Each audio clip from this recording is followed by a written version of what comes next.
Life as a man is incredibly tough, both a blessing and a burden. The reality is, men are born without inherent value. Society does not care about you unless you make yourself valuable. Your worth is determined by your usefulness, by what you can offer. The beauty of this is that you have the power to shape yourself into something extraordinary, to become a force to be reckoned with. But that only happens if you're willing to put in the relentless effort, to push forward no matter what. If you sit around waiting for someone to hand you success, you will be ignored, forgotten, and disrespected.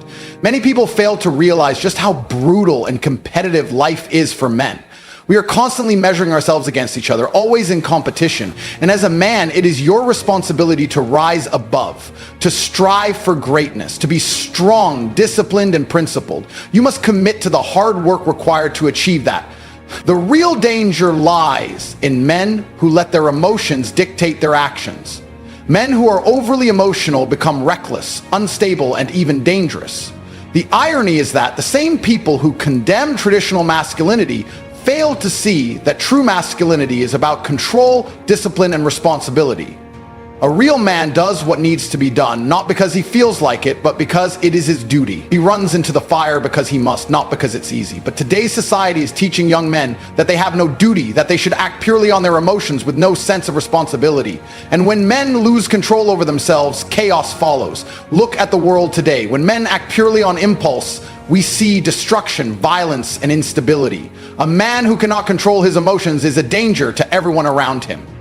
The solution isn't to encourage men to break down and give into their emotions at every turn. A man who is calm, composed, and in control of himself is not a threat. He is a protector, a provider, a leader. He takes the time to think, to act with purpose. But a man who reacts impulsively, who does whatever he feels without restraint, becomes destructive. The constant push to make men more emotional, more reactive, more unrestrained is exactly why we see so much disorder in the world today.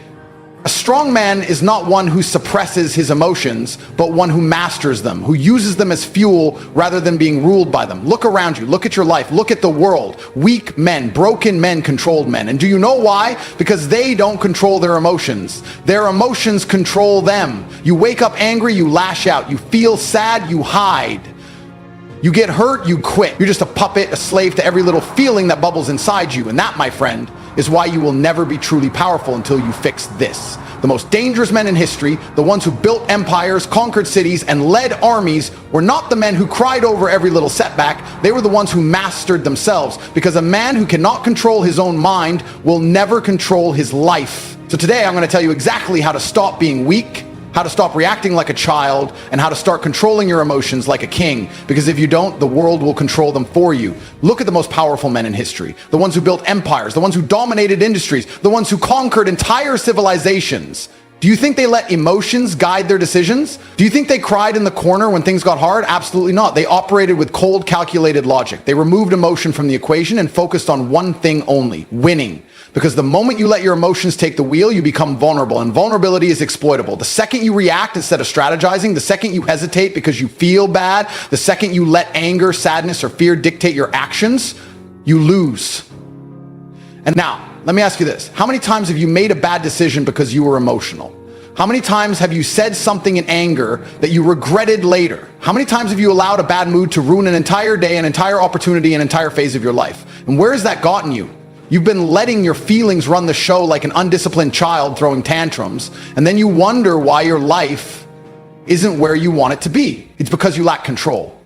A man who is ruled by his emotions is a man who is ruled by the world. You cannot call yourself strong if you cannot even master yourself. Strength isn't about lifting weights. It isn't about looking tough in the mirror. Strength is the ability to stand in the middle of a storm and not flinch. Strength is watching everything crumble around you and still making the right decisions. Strength is being insulted, being doubted, being attacked, and not reacting because you have full control over yourself while the